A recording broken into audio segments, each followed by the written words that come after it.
우리 집에 한다고 하면은 이거는 난 좀 안 할 것 같다. 별로 마음에 안 들거든요. 뭐 싫은데 이유가 있나 싶어요. 주방이 좁은데 넓게 쓰고 싶어요. 이사가 싫어하니까요. 반갑습니다. 인테리어 조아입니다. 네, 온달입니다.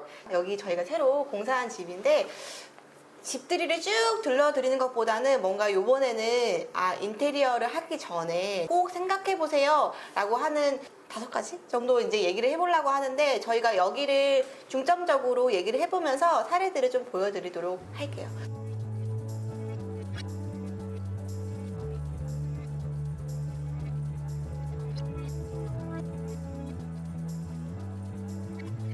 저는 이제 인테리어를 한 지 한 20년 정도 됐고, 실장님 개인적으로 하신 지 오래됐잖아요. 이것저것 하다 보니까 그래도 10년 넘은 것 같아요. 그렇죠. 그래서 저희가 항상 이제 얘기하는 것들이 있어요. 우리 집에 한다고 하면은 이거는 난 좀 안 할 것 같다. 첫 번째는 욕실 공사에서 이거는 좀 하기 전에 좀 고민 좀 많이 해볼 것이다 라고 하는 게 조정 욕조예요. 그렇죠. 조정 욕조가 네. 공사가 저희가 진행할 때 어떤 식으로 공사가 진행되죠? 일단 뭐 철거 싹 뜯어내고 방수를 정말 꼼꼼하게 또 한 다음에 벽돌을 이용해 가지고 조적을 한 다음에 또 한 번 방수를 하고, 그 다음에 이제 겉에다가 타일을 붙이고 이제 줄눈이나 이런 걸로 매질을 좀 넣죠. 우선 물이 새면 안 되는 거는 그냥 그거는 딱 명확한 사실이고, 그 외의 것들에서 어떠한 약간 그 문제가 있어서 저희가 조금 하기 전에 말씀을 드리죠. 내부적인 공간이 좀 일반 욕조보다는 조금 좁아지는 건 사실이에요. 그쵸. 네. 그리고 이제 저희 요즘 한국 아파트 정말 큰 평수들을 제외한 20평에서 40평대 사이에 아파트 기준으로의 그 거실, 뭐 화장실이나 안방 화장실은 그렇게 내부 공간이 크지가 않습니다. 맞아요. 보통 네네. 한 2m 40에서 2m 60, 뭐 진짜 커봤자 2m 80 정도? 네. 그 정도의 이제 폭은 또 그렇게 크지는 않기 때문에 욕조를 했을 경우에 내가 생각하는 만큼의 그런 드라마틱한 그런 크기가 아니다. 근데 거기 좁아진다. 이게 또 있고요. 그리고 집에 가족 구성원을 물어봤을 때 네네. 아이가 있거나 음. 또 이제 거동이 불편하시는 분들이 계신다고 하면 좀 위험하죠. 턱이 애매하게 높은 턱이라서 네. 그러니까 방심하고 있다가는 크게 다칠 수가 있고, 뒤로 자빠지거나 했을 때 아무래도 이런 플라스틱 욕조 이런 것보다는 코너 면이 그렇죠. 각으로 살아있기 때문에 좀 위험하지 않나 싶죠.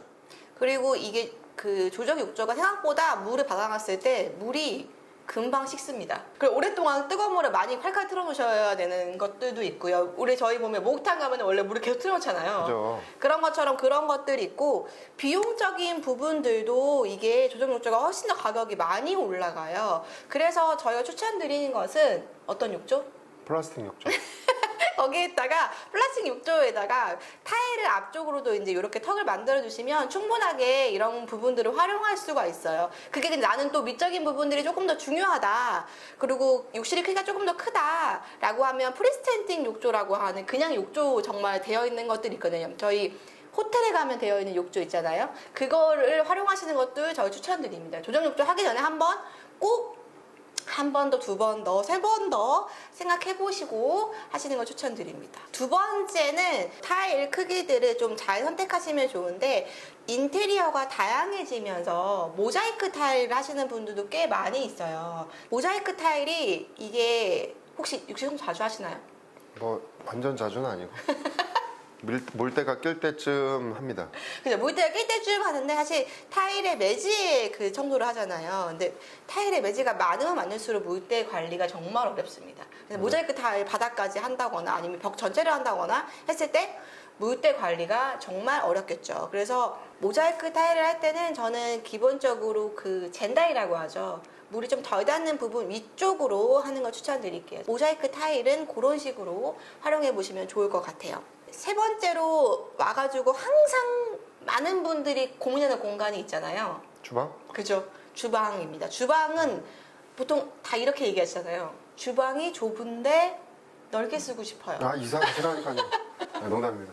이사가십시오. 옛날보다는 주방에 가전이 들어가는 것들이 냉장고, 김치 냉장고, 그리고 정수기, 식세기, 로봇 청소기, 그리고 뭐 블렌더, 그리고 오븐, 전기밥솥, 또 뭐 있죠? 이 모든 가전들이 또 다 여기에 들어가야 되는데, 빌트인 되면서 공간도 수납 공간도 또 늘어나야 되니까 항상 그 부분이 고민들이 많아요. 그래서 여기 집은 34평이었는데 주방이 사실 너무 좁거나 이런 건 아닌데 수납도 있어야 하고 그 가전도 다 들어가야 되고 그래서 그게 고민이 굉장히 많았거든요. 근데 집이 들어갔을 때 넓어 보였으면 좋겠고 이런 것들이 있을 때 제가 추천드리는 거는 사실 수납 공간을 너무 많이 줄이면 물건들이 밖으로 다 튀어나오기 때문에 실제로 생활할 때 더 복잡해 보여요. 그래서 공간을 어떻게 구성을 하면 조금 더 넓어 보이느냐가 이게 그 관건이거든요. 그 입구에 처음에 들어왔을 때 여기 벽에 팬트리 공간이 있었잖아요. 팬트리 공간이 있었을 때 물론 수납이 엄청나게 많이 돼요. 근데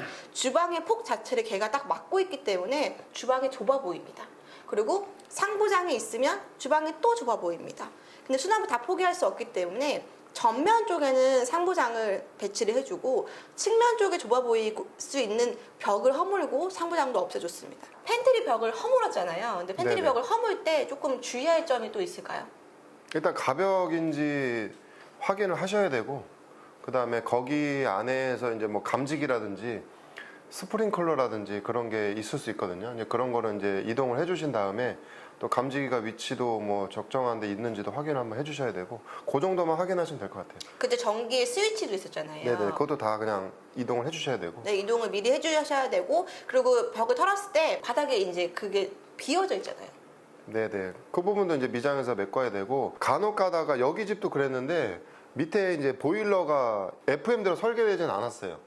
그러다 보니까는 이제 뭐 그런 부분에서 좀 이제 애로사항이 좀 있긴 했는데 잘 네네. 마무리를 했습니다. 확장을 시켜준 다음에 거기에 맞춰서 큰 깊은 장을 짜서 수납 공간을 팬트리만큼 더 많이 확보를 해가지고 활용해줬고 그 아일랜드 같은 경우에도 안쪽으로 좁게 되어 있었는데 바깥으로 훨씬 더 빼면서 디귿자 모양을 훨씬 더 길게 해줬어요. 그래서 여기에 수납 공간이 진짜 나중에 보시면 알겠지만 안쪽에 비어있는 공간이 많을 정도로 수납이 엄청나게 많이 확보됐고 공간도 넓어 보이게 되었습니다. 다음에는 저희가 말씀드린 거는 그 우드 재질, 지금 이제 뒤쪽에서 보이는 것도 슬라이딩 중문인데 안방으로 들어가는 문이거든요. 이렇게 간살로 된 스타일들 많이 좋아하시는데요. 이게 실제로 우드인가요, 실장님?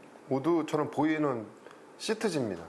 필름지. 네네. 어떤 식으로 저희가 작업을 하죠? 슬라이딩도 기성분에 목재를 이용해가지고 간사를 만들어서 시트지를 이제 입혀준 거죠. 레일도 네네. 매립으로 했잖아요. 그렇죠, 그렇죠. 그래서 그렇게 할 때 또 뭔가 이게 현작업이 돼야 되는 것들이 있을까요? 그렇죠. 매립은 항상 말하지만 천고 높이가 프레임이 좀 가려질 정도의 어느 정도 공간이 확보가 돼야 되고 또 이제 이런 신축 아파트 같은 경우에는 안방으로 들어가는 뭐 스프링클러라든지 이런 배관이 간혹가다 좀 낮게 있거나 그런 부분에 좀 애로사항이 있을 수가 있어요. 근데 그런 부분을 이제 처음부터 철거할 때 잘 그 부분을 철거를 한 다음에 공간 확보를 한 다음에 그 다음에 이제 이 무게가 좀 있단 말이에요. 이거를 최대한 하자가 적게 합판이나 이런 걸로 튼튼하게 보강을 해주셔야 되고 거기다가 이제 레일을 이제 삽입한 다음에 이제 시공을 하는 거를 이제 원칙으로 하고 있습니다. 그렇죠. 이게 그리고 문이 열렸을 때 공간을 확보하는 것도 네네네. 굉장히 중요하고 거기에 이제 거슬리는 것들이 없는지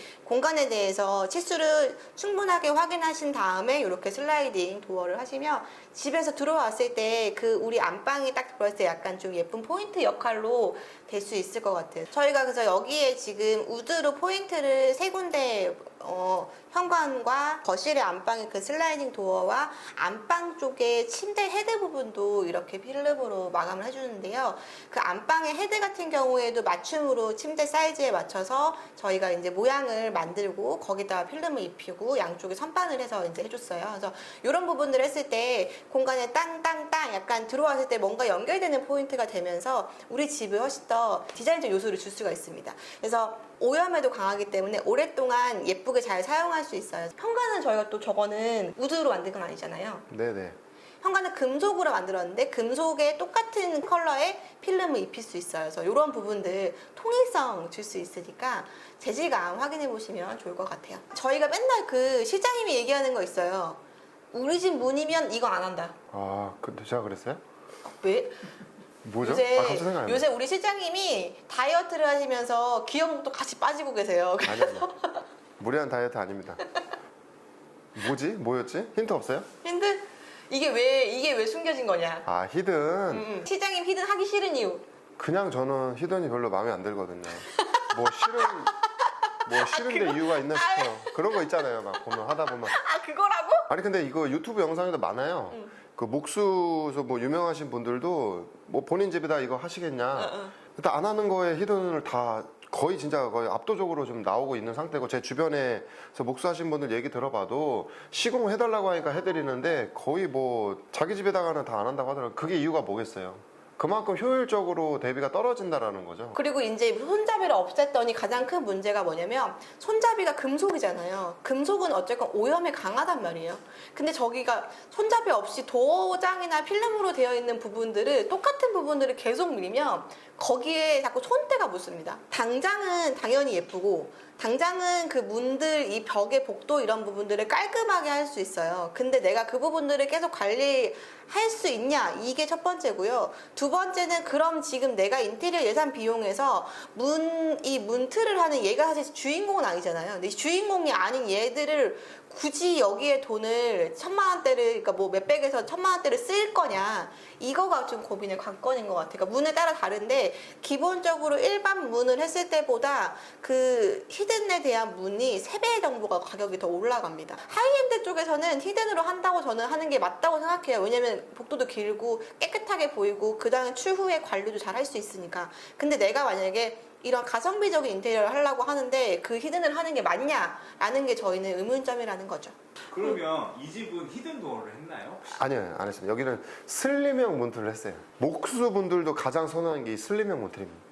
왜냐면 이게 가격 대비에도 가장 이제 그냥 일반 거의 문틀 가격이랑 네, 맞아요. 거의 흡사하고, 그리고 저희가 저걸로 인해서 하자보수를 본 적은 없기 때문에 네네. 진짜 아주 탱켜도 그냥 가벼운 경첩 그냥 손대는 정도이기 때문에 저걸 간이 많이 추천드리고, 맞아요. 저것도 지금 점점 업그레이드 되고 있는 방향이에요. 그래서 내년에도 좀 더 괜찮은 제품들이 나올 수 있을 것 같고, 저거는 이제 현장에서 제작 가능하고 기성품에도 나와 있으니까 저런 부분들 선택하시면 사실 그러니까 제가 맨날 얘기해요. 전체 인테리어를 예쁘게 하는 게 관건이라고 하면 좀 힘줄 부분은 힘을 주고 뺄 부분은 빼야 되는데, 내가 지금 진짜 줄 부분이 무리냐, 이거를 다시 한번 생각해 보시면 좋을 것 같습니다. 저희가 인테리어를 지금 꾸준하게 해오고 있을 때 가장 이제 베스트셀러로 잘 나가는 제품들은 실장님 이건 집에 한 거라고 했잖아요.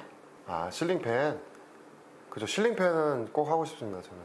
자, 에어컨이랑 같이 틀어놨을 때 좀 효율도 좋은 것 같고, 약간 틀어놓고 요거 이 실링팬으로 바람 풍향을 좀 조절하는 게 좀 더 각 방으로, 저희가 방마다 있는 또 집이 아니라서 효율적으로 따졌을 때는 이런 큰 프로펠러가 집에 하나 천장에 딱 있는 게 저는 개인적으로는 좀 좋은 것 같아서 꼭 하고 싶다는 생각을 말씀 자주 드렸죠. 그러니까 실링팬은 요새 거실에도 많이 하지만 방 쪽에 안방에도 많이 하시고요. 특히 이제 아이 있는 집들에서 선풍기 관리 좀 불안하다 하시는 분들 실링팬 많이 하시는데, 가격도 저게 이제 40만 원대부터 네네. 100만 원대까지 있는데 크게 가격 비용을 많이 들이지 않고 공사도 그렇게 어렵지 않으면서 할 수 있는 것들이어서 제가 보기에는 얘는 계속 꾸준하게 사랑받을 아이템인 것 같아요. 그래서 실링팬은 조금 내가 이제 우리 집에 열이 많다, 아니면 환기 자주 시키고 싶다, 이렇게 하시는 분들은 추천드리는 아이템입니다.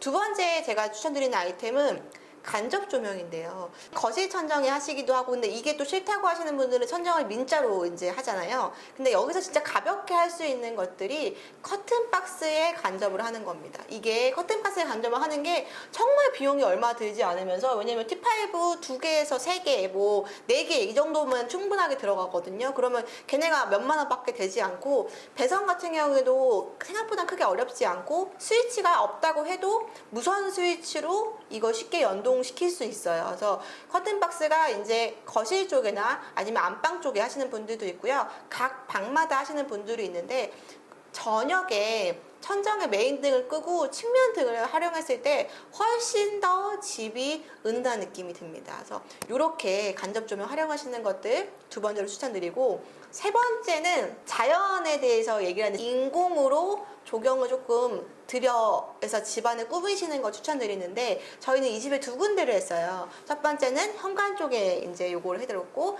두 번째는 복도 쪽에 해드렸는데, 요게 하고 나면은 이제 집에 들어왔을 때 계속 기분을 좋아지게 하는 요소로 작용합니다. 어떤 분들은 여기다가 향도 같이 디퓨저 같은 것들 해가지고 활용하기도 한대요. 그러니까 얼마나 그 진짜 같은 나무처럼 보이는지 가끔 청소할 때 창문 열면 막 소쩍새도 막 와서 앉아 있고 막 잠자리도 와서 앉아 있고 가끔 그런다고 하더라고요. 그 정도로 거의 생화랑 비슷하지 않나.